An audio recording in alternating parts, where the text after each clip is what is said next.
we're back with our safety meetings for the month of March. It's hard to believe it, but yes, we are in the month of March.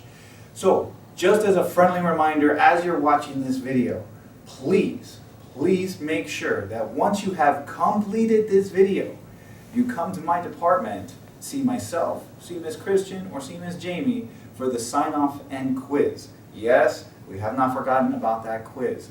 So please make sure, once you have completed this video, you report to us to receive credit, to receive pay, and to avoid that infamous point. All right? Now, this particular meeting is a bit different. There is some very important material by the FTA that we have to provide to you. So you're about to watch this video. It does take a little bit of time, so please pay attention. This is also a part for your quiz as well. This information is especially important for us in the transportation agency. Those of us that see other things that are going on out there. Of course, the pandemic is still going on and things have been a bit different.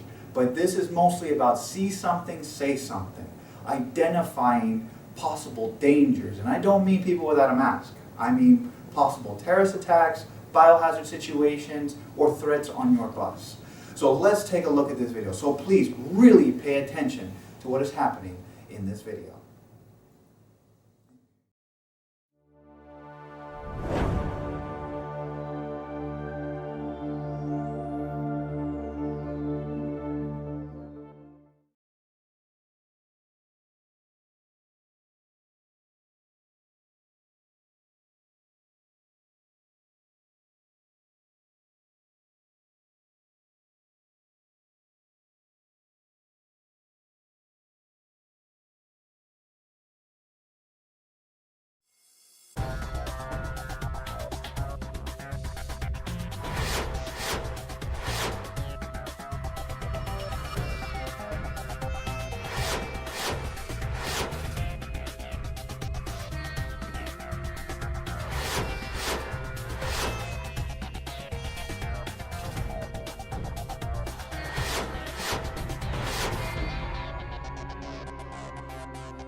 I'm Kathleen Beatty, a First Observer Plus Program Security Training Advisor.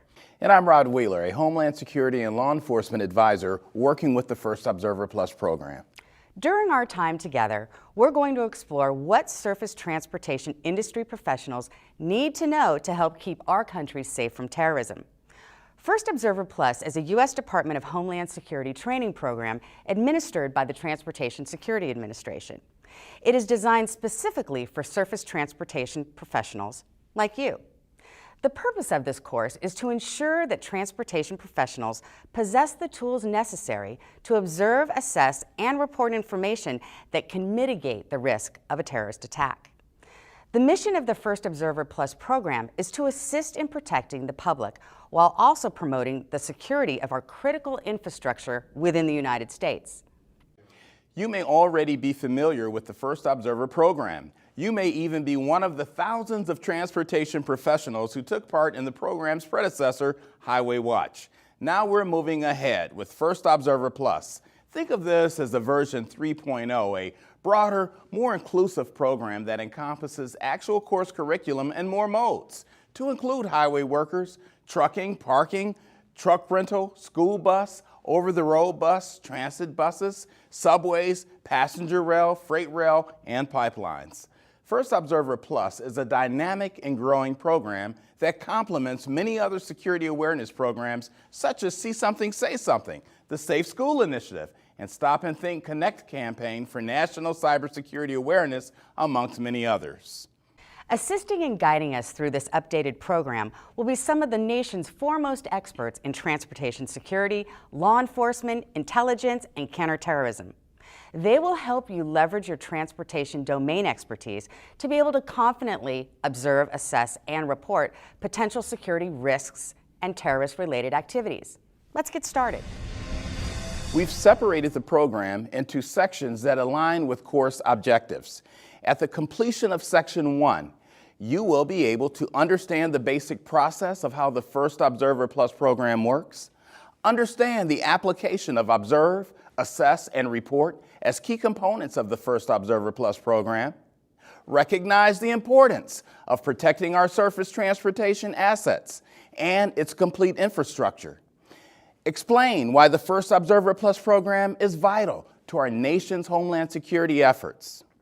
Now, with more background on why the nation needs your participation in the First Observer Plus program is Program Executive and Anti-Terrorism Professional Don L. Rondo.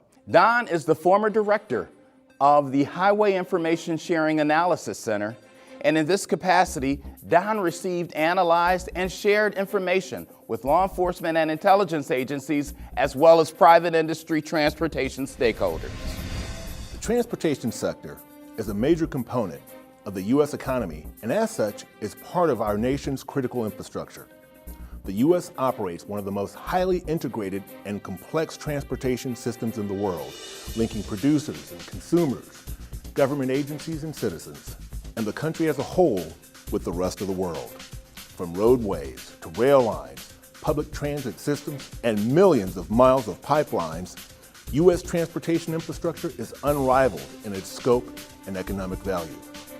Freight railroads maintain more than 1.5 million rail cars in North America, which move nearly 50 million tons of goods worth $46 billion each day. According to the American Trucking Associations, trucks move nearly 9.5 billion tons of freight annually, accounting for nearly 70% of all freight tonnage transported throughout the nation. In 2014, travelers took nearly 11 billion trips using public transportation. That's the highest volume in 58 years. On average, people board public transportation 36 million times each weekday. It's a $61 billion industry that employs more than 400,000 people across more than 7,000 public and private organizations. All of that is in addition to more than the 3,300 motor coach companies operating nearly 33,000 tour, charter, commuter, shuttle, and line service buses in the United States. School transportation adds another 480,000 school buses to the transportation landscape.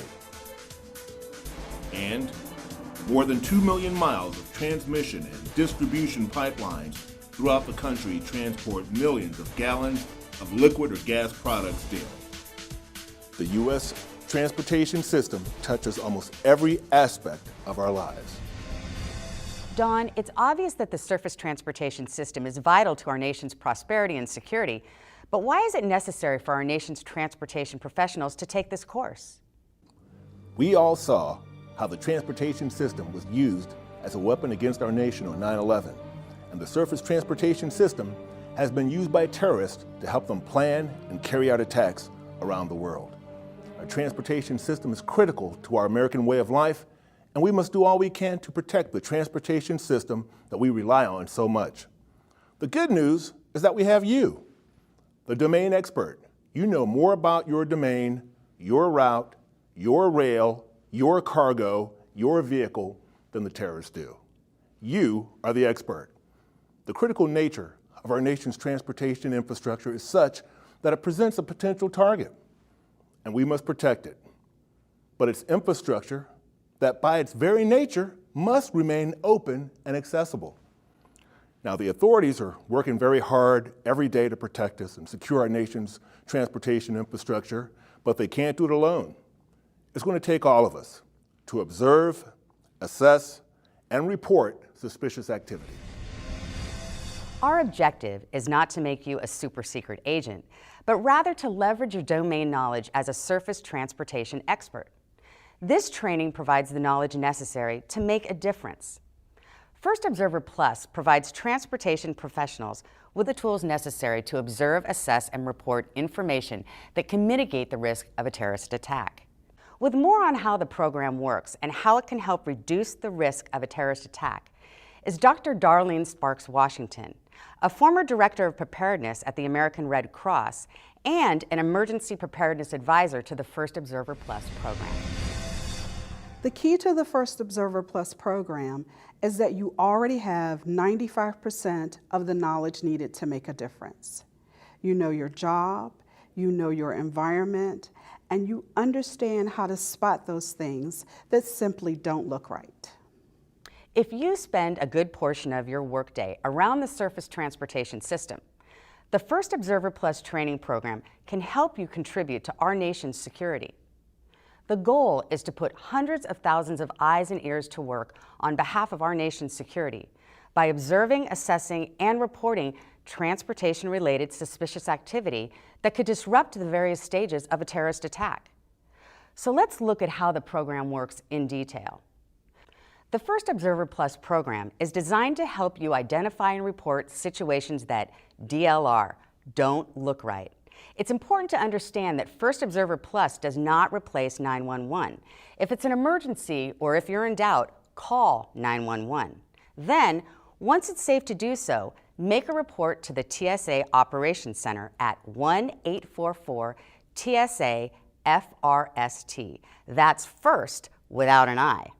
That's 1-844-872-3778.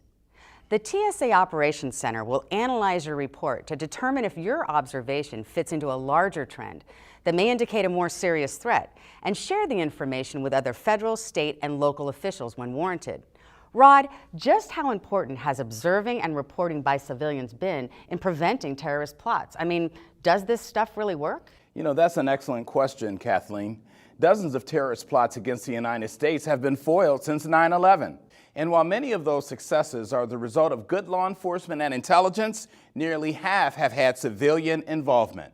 Somebody who saw something that didn't look right and reported it. A prime example is the 2010 attempt to detonate a vehicle bomb in New York's Times Square by now convicted terrorist Faisal Shahzad. It was early evening and Times Square was crowded as usual with theater goers and tourists.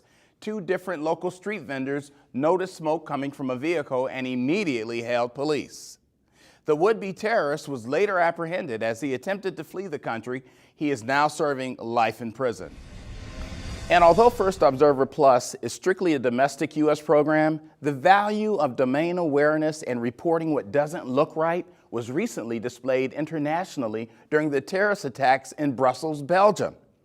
A cab driver transported 3 men to the Brussels airport with baggage that he felt was suspicious. The men tried to travel with more bags than travelers usually carry, bags that were very heavy and bags that they did not want the driver to handle. After later learning that several bombs had been detonated at the airport, the driver alerted police to his suspicions and led them to the apartment where the men had first been picked up. The suspect's apartment turned out to be an ISIS bomb-making factory, and the information provided by the driver led to other arrests and the thwarting of additional terrorist attacks. A great example of observing, assessing, and reporting. Before we dig deeper into terrorism, let's pause here for a brief knowledge check.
Identifying and disrupting terrorist activity is a program focus.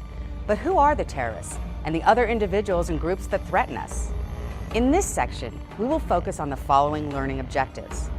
Understand terrorist ideologies and emerging threats. Recognize what behaviors, tactics, and weapons may be associated with acts of terror. Identify the planning stages of a terrorist operation and recognize how each stage may be disrupted. We're going to turn now to Dan Verton, a former intelligence officer in the U.S. Marine Corps, and an intelligence analyst working with the First Observer Plus program, to help us paint a picture of the terrorist threat landscape. There are numerous terrorist groups around the world, many of which are well-trained, well-equipped, and well-funded. People intent on intimidating or harming us represent a variety of extreme ideologies. Here are a few examples. Domestic extremists such as Timothy McVeigh, who bombed the Alfred P. Murrah Federal Building in Oklahoma City in 1995, killing 168 people. Environmental extremists, mass murderers and active shooters, and narco-terrorists. In the years since 9/11, there have been changes in terrorism. Specifically, we have seen emerging trends in the identities and methods of terrorism, including the following: the appearance of new ideological groups, the emergence of homegrown violent extremists and lone wolves, the increasing concern of mass murderers and active shooters, the evolution of weapons and tactics, and the leveraging of cyber and social media. Let's take a brief look at each of these. In the last few years, we have witnessed the appearance of new ideological groups focused on carrying out acts of terror against America. While Al-Qaeda's original actions have been brutal and violent, the new ideologue movements have proven to be more inhumane and ruthless. Homegrown violent extremists here in the U.S. are often influenced by the radical ideology associated with international terrorist groups and have carried out many terrorist attacks within the homeland. Persons legally residing in the U.S., usually here long-term, may become radicalized to commit atrocities both in concert with others or as a lone wolf. A lone wolf is someone who commits violent acts in support of a group, movement, or ideology, but who does so alone, outside of any command structure, and without material assistance from any group. Homegrown violent extremists, which may include lone wolves, are increasing in frequency and are being encouraged through social media. A good example of a homegrown terrorist attack is the 2013 Boston Marathon bombings carried out by the Tsarnaev brothers. Those attacks killed 3 and injured approximately 280 others. Mass murderers and active shooters are individuals actively engaged in killing or attempting to kill people in a confined area. These attacks most often use firearms, and there is no pattern or method to the selection of their victims. One notable example is James Holmes, who killed 12 and injured 70 moviegoers in Aurora, Colorado in 2012. Other examples include the 2015 shooting at a church prayer group meeting in Charleston, South Carolina that killed 9, and the 2016 mass shooting at a nightclub in Orlando, Florida that killed 49 and wounded 53. But as we said at the outset, the threat landscape is in a constant state of change.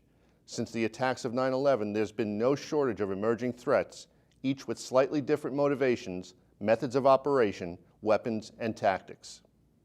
To help us get a better understanding of how terrorists carry out their attacks is weapons and tactics specialist and advisor to the First Observer Plus program, former U.S. Navy SEAL Steve Gonzalez. Steve, help us understand the types of weapons terrorists have employed in the past, what we're seeing today, and what we could see used in the future. Although terrorists may employ hundreds of different weapons, we have summed most of those up into 5 major categories. What we refer to here as the Fatal 5.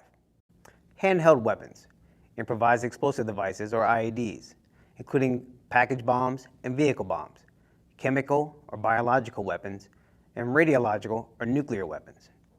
The first 3 are the most commonly used weapons, and for good reason.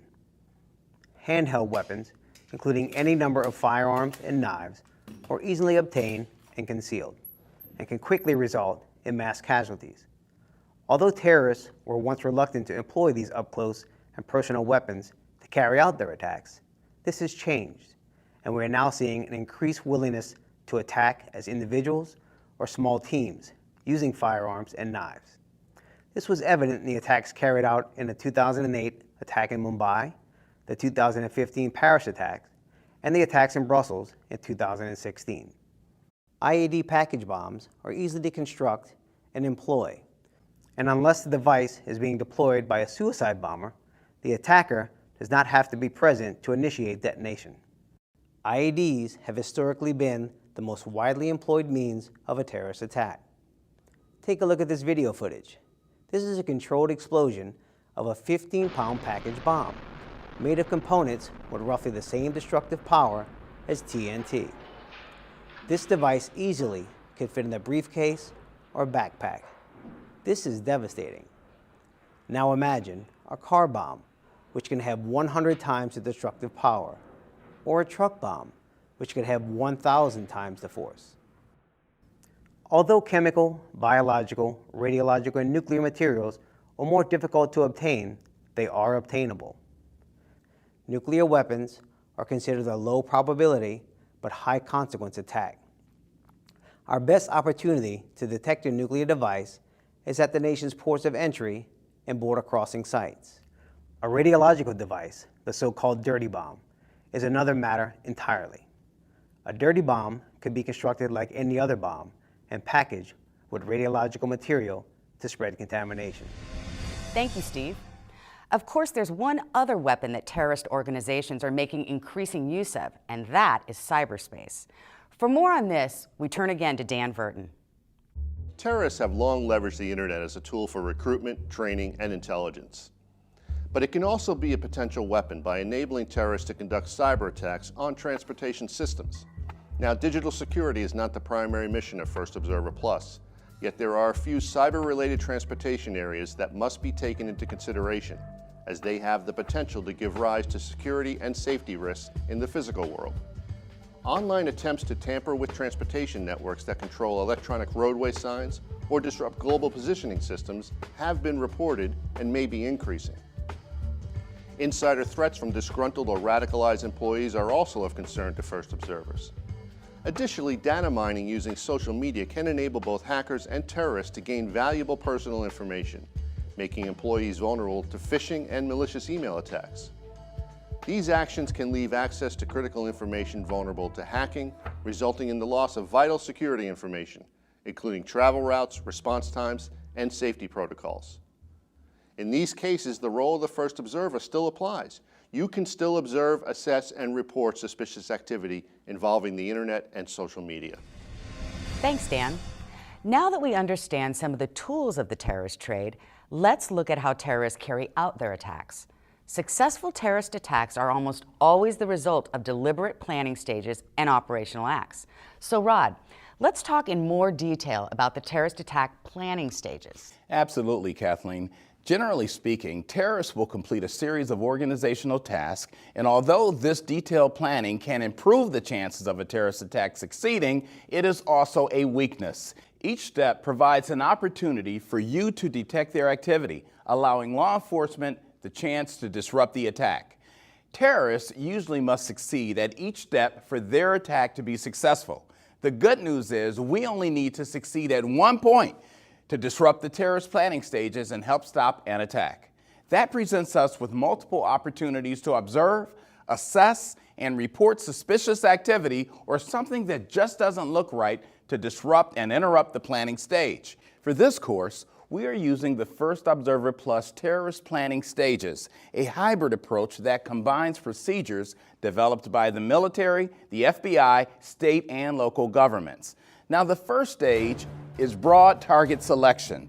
Terrorists collect information on numerous targets to evaluate their potential in terms of the following: the potential to achieve mass casualties, an attack that creates spectacular images, an attack that creates economic impact, damage or destruction of an iconic structure or location, ease of operation, and a good chance of success.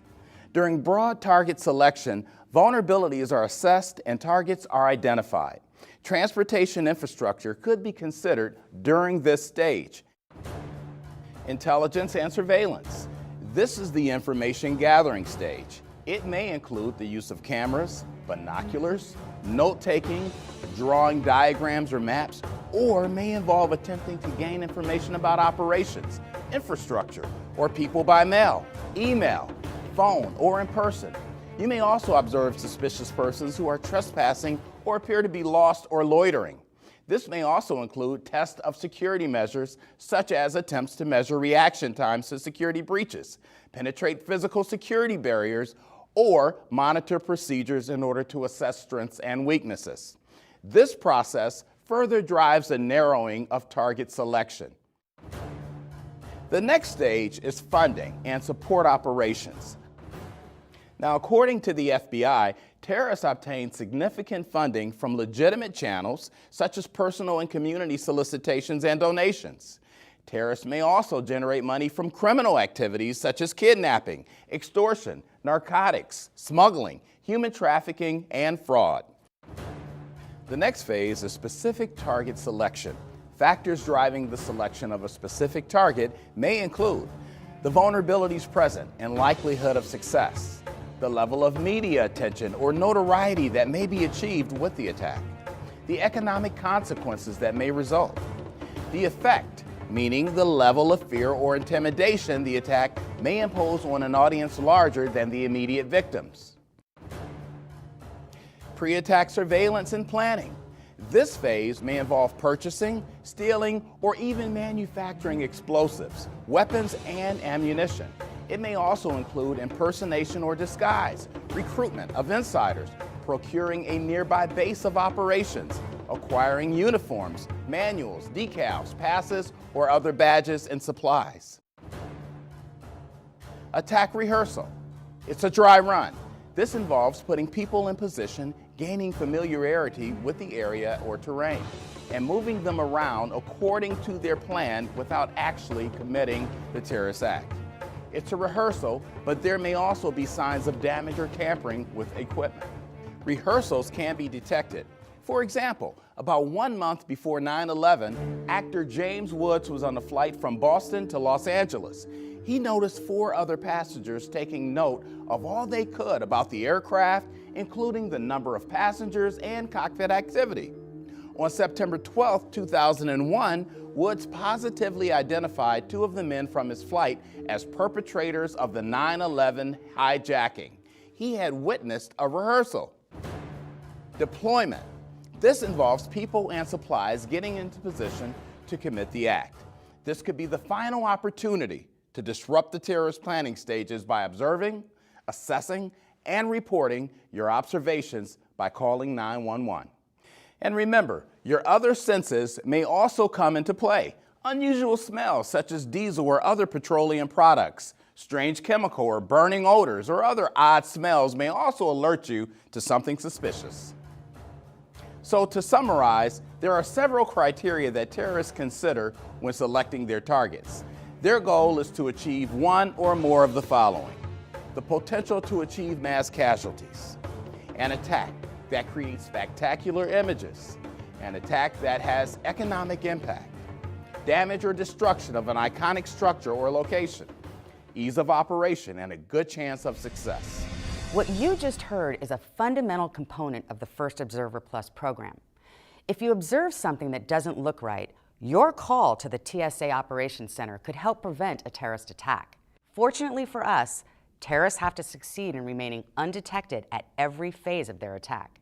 But we only have to be successful at observing, assessing, and reporting once at any phase of the operation to disrupt and potentially stop an attack from happening. Before we move on to your actions and response, let's pause here for a quick knowledge check on Section 2.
Security threats against our mass transit and passenger rail systems, the key components of public transportation in the U.S., are real. In 2014, Americans took 10.8 billion trips on public transportation, including passenger rail, subways, and transit buses. That's the highest in 58 years. Adding to its appeal as a possible target for terrorism, public transportation is a $61 billion industry that employs approximately 400,000 people. More than 7,200 organizations provide public transportation in the U.S. Securing public transportation systems in a society that depends upon the free movement of people and commerce is a complex undertaking, and one that requires extensive collaboration with surface transportation operators. Recent terror attacks on passenger rail systems in France and Belgium provide a compelling reminder of the need to remain vigilant. Public transportation remains a primary target of terrorists, and for obvious reasons. Public transportation must be open and accessible, and it presents an opportunity for terrorists to create spectacular images and mass casualties. Our surface transportation is a terrorist target, a terrorist weapon, and sometimes both. People in confined spaces, as occur on mass transit and passenger rail systems, may be vulnerable and can fulfill the mass casualty interests of individuals planning acts of terror. Public transportation targets can also generate spectacular images that may cause disruption of livelihood and create negative economic effects from fear. Consider the most recent international data compiled in 2014 on terrorist attack trends related to passenger rail transportation. 2014 experienced the highest number of fatalities ever worldwide. 10 non-suicide attacks, mostly bombs and derailments, proved deadly, killing a total of 339 people. 2014 had the highest number of attacks with 25 or more fatalities. Consider these recent attacks targeting public transportation. In March 2004, 10 bombs exploded aboard 4 commuter trains in Madrid, Spain, killing 192 people and injuring 2,000. In March 2005, 4 explosions hit the transport network in London, killing 56 and injuring 700. In July 2006, the FBI uncovered a plot involving a series of attacks targeting the PATH commuter train tunnel connecting New York and New Jersey. The plot consisted of the placement of suicide bombers on trains and the planned destruction of the retaining wall separating the Hudson River from the World Trade Center site, in the hopes of causing massive flooding in the city's financial district. In September 2009, the New York City subway system was targeted for attack by 3 individuals who planned to set off bombs during rush hour. The plot was thwarted through an intelligence tip received by the FBI and with the cooperation of the NYPD. In August 2015, a terrorist carried out a shooting and stabbing attack aboard a train carrying 554 passengers from Amsterdam to Paris. In the past 6 years, there have been well over 200 terrorist attacks on buses worldwide. Bombs, firearms, and knives have all been employed. Indeed, in the age of modern terrorism, terrorist attacks on buses, bus stations, and bus stops account for more than 50% of all terrorist attacks against transportation, making buses the single most targeted conveyance. Is there a way to keep a public transportation system absolutely safe and secure? Sure, shut it down. Since that is not a viable option, our best chance of protecting this vital segment of our economy is through reducing exposure and diminishing the risk through mitigation actions.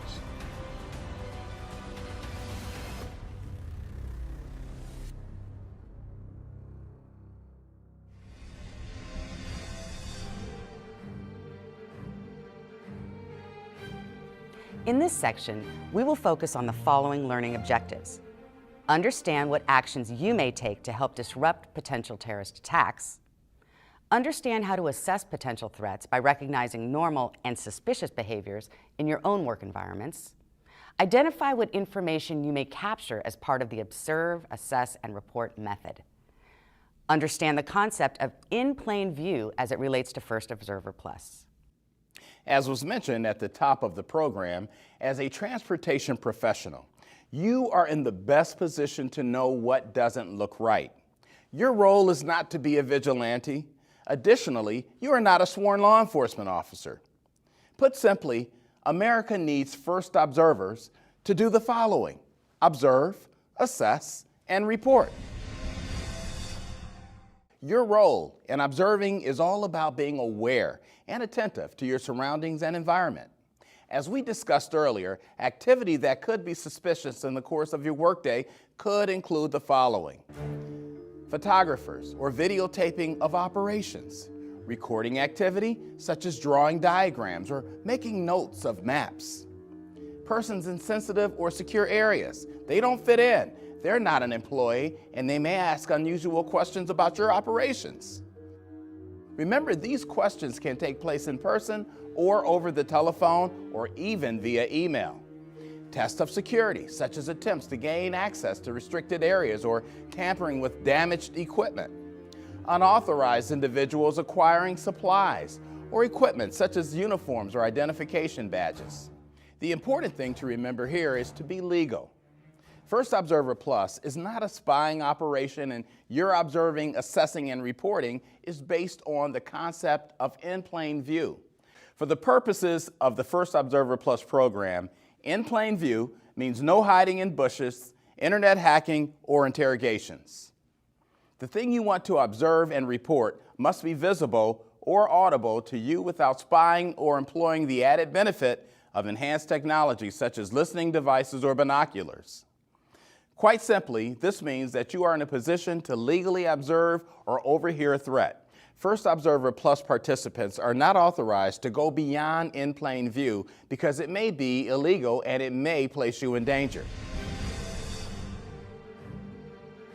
To assess the situation, compare what you are observing with your specific domain knowledge. What got your attention in the first place?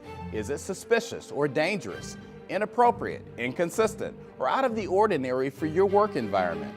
If you have observed something that doesn't look right, think about what it is and ask yourself, does this require a call to 911 or a report to the TSA Operations Center? Ask yourself, is this out of the ordinary or something I have not routinely seen before? If it doesn't look right to you, the domain expert, then it's probably not right. Make the call. It's also important to remember to use all of your senses to identify potential security threats. Your ability to observe suspicious activities extends beyond your use of sight. Be aware of chemical odors or sounds that may indicate a physical security breach at a sensitive location. Keep in mind, you never want to put yourself in harm's way. You never want to become a victim yourself, and you never want to take actions that could place others in danger. Move to a safe place. Remember, you will not be able to observe effectively if you become part of the incident, sort of like involved in the action, so to speak. Keep yourself safe while observing. Record your observations if possible. Very few of us are lucky enough to have a photographic memory. Once you are in a safe place, write down what you have observed, such as tag numbers, make and models of vehicles, descriptions of people, time and direction. All of these are quite important to law enforcement or other first responders. Don't rely solely on your memory. If you can't write it down, take a picture if you have the capability and you can do so safely. Remember also to zoom out and see the whole situation, sort of like the big picture. Don't focus completely on a single incident. What else might be in the vicinity that could be of use? Look around the entire area as soon as you can. You may be able to pick up helpful bits of information, such as accomplices to an illegal act or getaway vehicles you didn't notice at first. Whatever you do, do not compromise your own safety or security for the sake of further observations. As a first observer, your observations are the first part of making an assessment. Once you have recognized what it is you are seeing, hearing, or even smelling, use your knowledge, experience, and judgment as a professional to assess the situation. Determine if the behavior, package, or item of concern may be terrorist activity. Decide if the situation constitutes an emergency or not, and know what options you have for reporting it. Know and follow any security procedures you may be required to take as assigned by your company. Finally, let's talk about making a report. Most of us are familiar with the 5 W's: who, what, where, when, and why as the model for ensuring we are providing the basic information about an incident or a situation. It's the approach used in journalism, police reporting, and areas of research. Organizing your thinking in this way ensures you are providing the most complete information possible. The First Observer Plus program has established a telephone number directly to the TSA Operations Center. To report suspicious activities, First Observer Plus trained transportation professionals should call 1-844-TSA-FRST. That's 1-844-872-3778. As mentioned, one of the emerging threats that is a concern to law enforcement is mass murder and active shooter attacks. In the event you find yourself in the middle of an active shooter incident, there are steps you can take. Let's bring Navy SEAL Steve Gonzalez into the conversation. Steve, walk us through what first observers could do if they find themselves involved in an active shooter situation. Active shooter targets are often selected at random, and the incident evolves quickly. Yet there are steps a person can take to defend themselves and those around them. There are 3 basic actions one can take: run, hide, or fight. If you decide to run, have an escape route and plan in mind. Leave your personal belongings behind. Keep your hands visible so law enforcement officers responding to the incident can see that you don't pose a threat. If you decide to hide, hide in an area out of the shooter's field of view. Block entry to your hiding place. And if there's a door present, lock it. And remember, turn off your cell phone so it doesn't give away your location. Phones set to silent may still vibrate and emit noise. If you decide to fight, do so only as a last resort, and try to incapacitate the shooter. Take aggressive action and use whatever items are at your disposal to fight. There's one other thing you should understand about reacting to an active shooter incident, and that's how to respond when law enforcement arrives. Remain calm and follow instructions. Put down any items in your hands. Raise your hands and spread your fingers. Keep them visible at all times. Try to avoid quick movements toward officers, such as holding onto them for safety. It may be difficult, but try to avoid pointing, screaming, or yelling. And don't stop to ask officers for help or directions when evacuating. Information you should provide law enforcement and 911 operators during the active shooter incident is as follows: the location of the active shooter, the number of shooters, physical description of shooters, number and type of weapons held by shooters, and the number of potential victims at the location. Thanks, Steve. Darlene, we just covered the fundamentals of the First Observer Plus program: observe, assess, and report. But the reality is, some people might be hesitant to report. Can you help us understand the reasons behind that and why trained individuals should feel confident when making a report of suspicious behavior? There are probably a number of reasons individuals observing suspicious behavior choose not to get involved. In the San Bernardino, California mass shooting of 2015, there were reportedly suspicious activities undertaken by the shooters that may have been observed, yet went unreported for fear of being accused of being biased. You may have some apprehensions about your role in reporting suspicious behavior. Yet, as a trained first observer, you should be confident when making an unbiased and objective report of suspicious activities or behaviors you observe. Here are a few points to remember. You are uniquely qualified to serve in this capacity based on your experience in the surface transportation industry. Your expertise to observe and assess has been enhanced by the training received in the First Observer Plus program. First Observer Plus focuses on suspicious behavior and activity and avoids bias-based profiling. Reporting can help save lives, property, and commerce. Thanks, Darlene. Before we move on to our last section, let's pause briefly for a quick knowledge check on Section 3.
Remember, you can make the difference by observing, assessing, and reporting. By now, you should be able to understand ways to assist in protecting our transportation infrastructure by observing, assessing, and reporting suspicious behavior. For more information, visit the websites listed on the screen. On behalf of the First Observer Plus program and all of our participating subject matter experts, thank you for helping to protect America.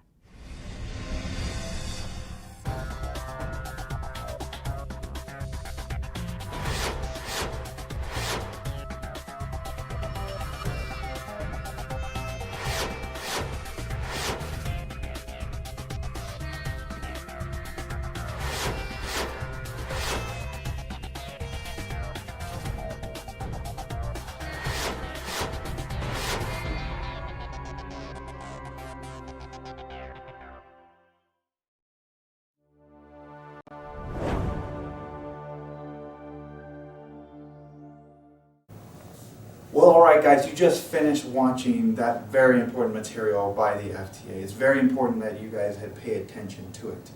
Now, moving on, I want to move on to something very important, PPE, and what are known as blood-borne pathogens. PPE, well, if you're at home, you're probably not wearing it, but when you come here to work, PPE involves safety vests, gloves, masks, different things to protect yourself. Personal protective equipment.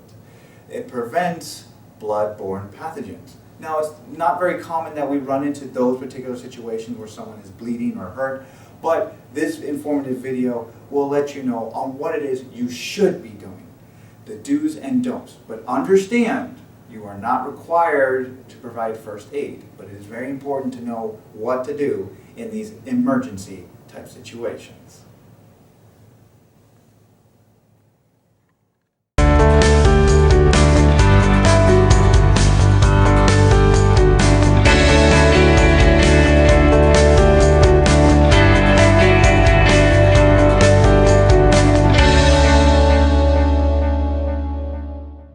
Welcome to the portion of our monthly safety meeting where we cover injury and illness prevention.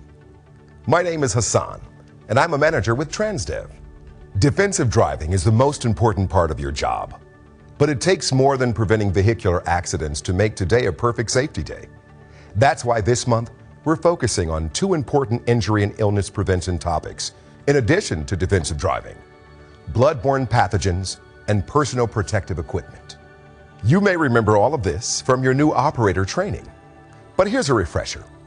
Blood-borne pathogens are microorganisms that can cause serious illness and disease.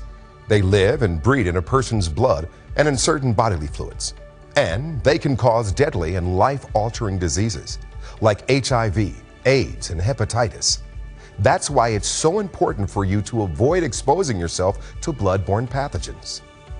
You can get a blood-borne pathogen when you come into contact with the blood or bodily fluids of an infected person through the eyes, mouth, nose, other mucous membranes, or open wounds, or through intimate sexual contact with that person. As an operator for Transdev, you're unlikely to be exposed to blood-borne pathogens. You're not required or expected to provide first aid. However, because you may choose to perform a Good Samaritan act, you need to know exposure controls anyway.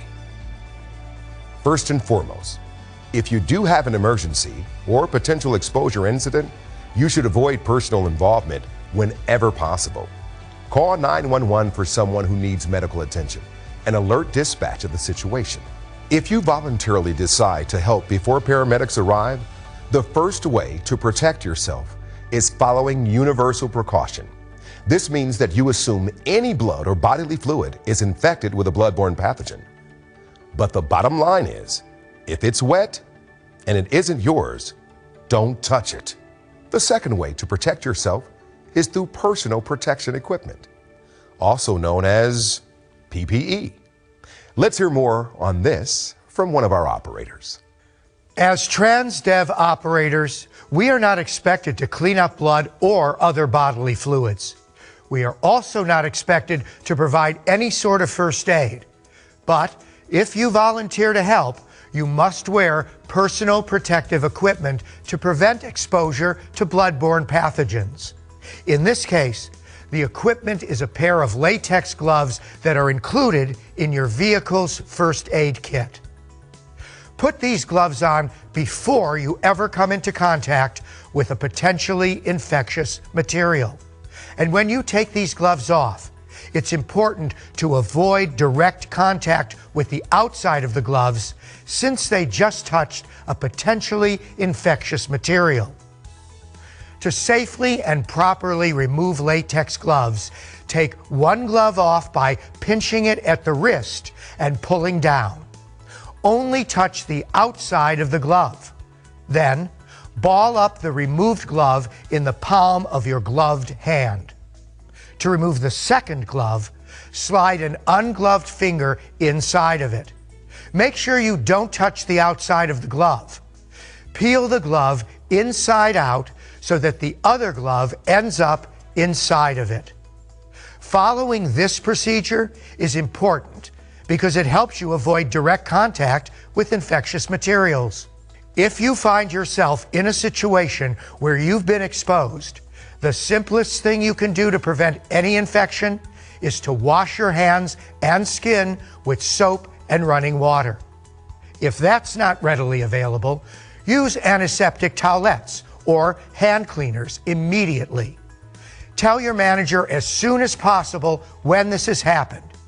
If you do become exposed to bloodborne pathogens, you will be offered the hepatitis B vaccine no later than 24 hours after the exposure, as per OSHA requirements. Personal protection equipment, also known as PPE, is an important part of preventing the spread of bloodborne pathogens. If you choose to directly assist a passenger or clean up bodily fluids, you must wear the latex gloves that are included in your first aid kit. They'll help prevent the infection of a bloodborne pathogen. However, personal protection equipment doesn't stop at latex gloves. As a Transdev operator, you're required to wear certain PPE most times, namely a safety vest and rubber sole boots. Transdev requires its operators to wear safety vests while in the yard and in traffic areas. Your safety vest makes you more visible to other vehicles. They'll help operators behind the wheel see you, thus preventing potentially serious accidents. Transdev operators are also required to wear rubber sole boots. These will protect you against slips, trips, and falls while out on the yard and while you're getting in and out of your bus. Remember, for Transdev operators, risk doesn't stop at driving.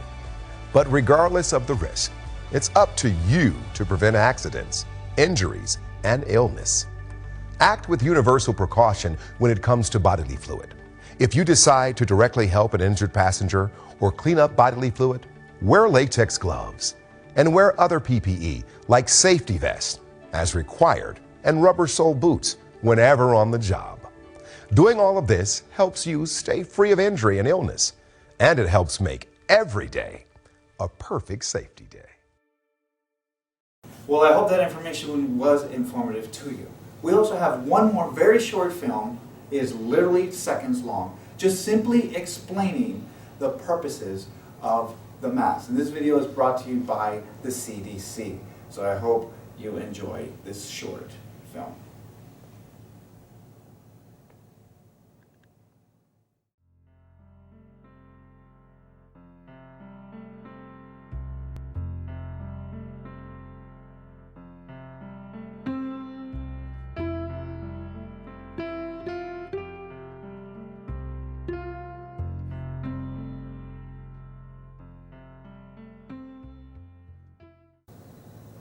Well, I hope that very short film was informative. But if you're still unsure how this works, bear in mind, guys, we've been in this pandemic for now almost a full calendar year. This is a mask. This is very important. This mask has ear holes for your ears. This mask, the idea is to cover your nose and your mouth. Okay? Not one or the other. And of course, you don't want it covering your whole face because you need to see. Very simple. One ear, other ear, bring it up to your nose, cover your mouth. This is how you wear a mask properly. also, guys, I have some last tidbits for you.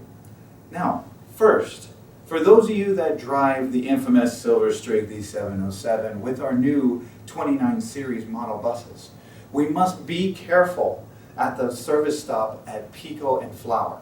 Okay? You must utilize the whole 12 inches away, the full foot away from that service stop due to the trees.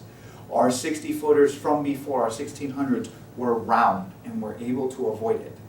But now that our 29 series are square, they stick out a bit more. So please, watch your mirrors, watch your clearance, and understand where that tree is.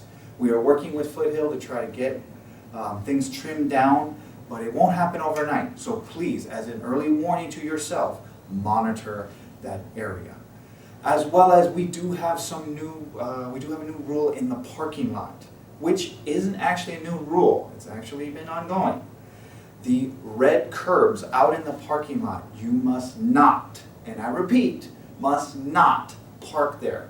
Those are fire lanes. In the event of an emergency situation here at the yard, you will be ticketed and towed if you are in the way of the fire department. So it is very imperative that you understand to utilize the front parking lot. If there is no more room, yes, you must use the overflow parking lot. And if that is full, both parking lots must be full before you can utilize the parking lot inside of the yard. That is very important to understand. And please note, there will be those being cited for this if it is not being adhered to. So this is your warning. So please, please do not block the fire lane. Utilize the parking lot when it's available. Utilize the overflow parking lot if that's necessary. And of course, last, when everything's full, you can use the yard parking lot. Now, coming up, March 18th, we are showing our appreciation to you all. We understand here at Transdev and at Foothill that driving is not an easy thing. Driving people, potentially putting yourself at risk of what it is you do.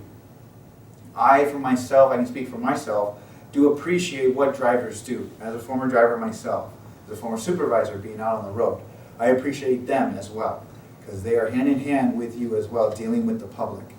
So it is very important. We are going to show a little bit of our appreciation to you March 18th, that is next week. So hopefully you see at least a little bit of the appreciation we give to you. And of course, lastly, my last little tidbit on this whole mantra. I know this safety meeting hasn't been 100% driver related, but always remember your triple LC. To look ahead, to look around, to leave room, and to communicate. Those are vital. Please also understand your 4 to 5 second following distance. The weather has been up and down. It has rained, it has been sunny. Please be mindful of these conditions and adapt to them safely. With that being said, guys, this is your Assistant Safety and Training Manager, Jacob Ortiz, and I hope you've enjoyed this meeting. And we will see you next month.